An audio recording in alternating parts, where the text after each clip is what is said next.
Kita ke informasi lain, pemirsa. Selebritas Amar Zoni kembali membuat ulah dengan mengedarkan narkoba dari dalam rutan. Aksi Amar Zoni tercium oleh petugas rutan dan langsung melaporkan temuan narkoba pada polisi. Lagi-lagi Amar Zoni kedapatan mengedarkan narkoba dari dalam rutan Jakarta Pusat. Ironisnya, Amar Zoni mengedarkan narkoba saat ia menjalani hukuman di dalam rutan. Amar Zoni mengedarkan narkoba jenis sabu dan tembakau sintetis pada warga binaan lain di dalam rutan. Dari hasil penyelidikan, komunikasi terkait transaksi narkoba tersebut dilakukan melalui aplikasi bernama Zangi. Barang haram tersebut ditemukan petugas dari dalam kamar para warga binaan, termasuk Amar Zoni.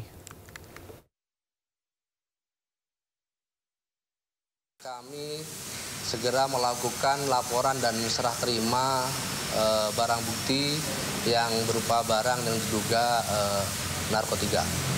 Nah, setelah itu pihak Polsek Cempaka Putih lah yang melakukan proses pemeriksaan lebih lanjut.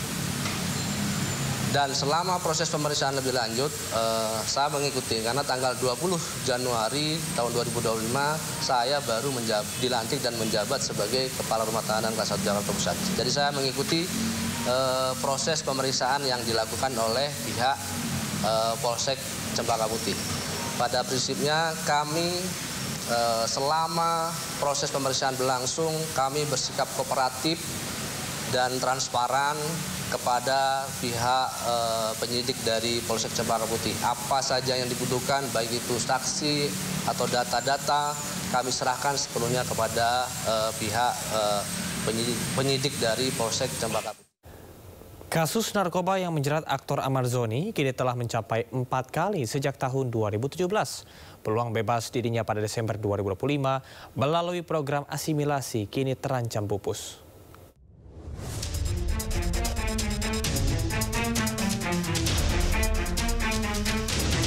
Belum tuntas menjalani hukuman di Rutan Salemba, Jakarta Pusat, aktor Amar Zoni kembali terseret kasus narkoba untuk yang keempat kalinya.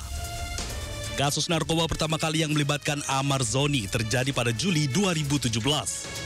Saat itu, Amar Zoni ditangkap polisi di komplek perumahan di Depok, Jawa Barat atas kepemilikan ganja dan sabu serta alat isap atau bong. Dirinya kemudian menjalani rehabilitas di Rumah Sakit Ketergantungan Obat RSKO Cibubur selama hampir 1 tahun. Pada Maret 2023, Amar Zoni kembali ditangkap untuk kedua kalinya. Dirinya ditangkap di kawasan Sentul, Kabupaten Bogor, Jawa Barat terkait sabu.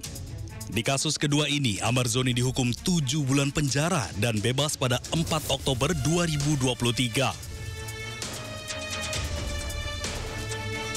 Di tahun yang sama, yakni Desember 2023, Amar Zoni kembali ditangkap untuk ketiga kalinya.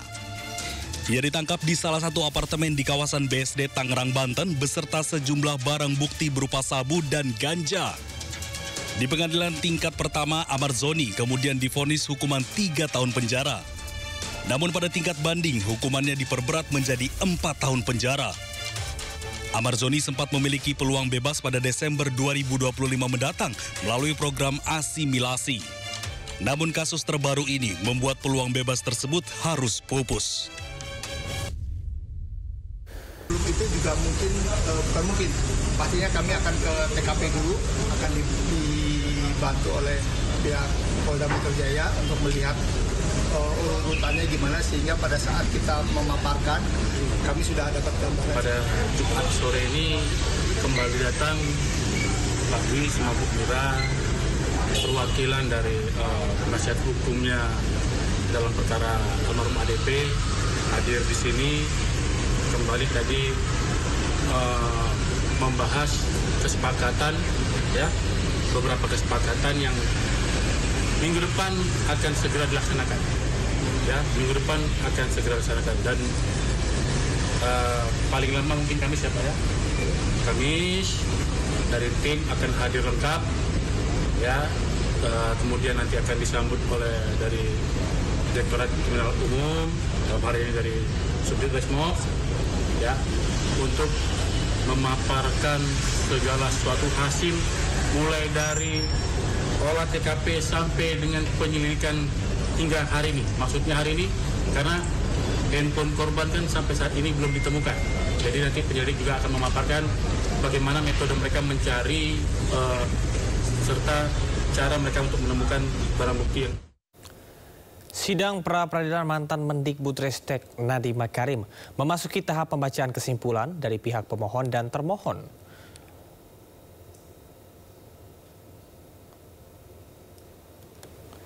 Dalam kesimpulannya, kuasa hukum Nadiem, Hotman Paris Hutapea mempertanyakan dasar penetapan kliennya sebagai tersangka. Hotman menilai penyidik belum pernah menjelaskan pihak yang diduga diperkaya dalam kasus tersebut, termasuk nilai dan cara terjadinya dugaan perkayaan. Sementara itu, Kejaksaan Agung menegaskan penetapan tersangka terhadap Nadiem telah sah dan sesuai prosedur hukum. Kejaksaan Agung mengaku sudah menyita sejumlah dokumen dan barang bukti elektronik yang dinilai relevan untuk menetapkan Nadiem sebagai tersangka. Sidang putusan pra-peradilan Nadiem Makarim akan digelar pada 13 Oktober mendatang. Kami menekankan kepada hakim, kan sudah banyak putusan pengadilan yang menyatakan kalau ada kerugian negara, hitung-hitungannya mana? Hitung-hitungannya mana? Belum lagi audit resminya. Ini hitung-hitungannya pun nggak ada. Jaksa mengatakan buktinya diekspos. Ada memang berita acara ekspos, tapi hitung-hitungannya nggak ada. Masih ditulis akan dihitung. Jadi sudah ditetapkan tersangka, bahkan ditahan, belum tahu hitung-hitungannya ada. Kalau hitung-hitungannya lagi dihitung, kan bisa nol, bisa tidak ada, bisa ada gitu kan. Namanya juga mau menghitung, bisa nol, bisa tidak ada. Dan dalam BAP-nya si Nadiem sama sekali tidak ditanyakan mengenai ini loh angkanya berapa, caranya bagaimana, kerugian itu dari mana, nggak ada pertanyaan itu.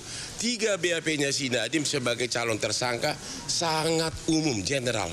Makanya kita mengatakan ini benar-benar melanggar hukum acara tentang minimum 2 alat bukti. Itu.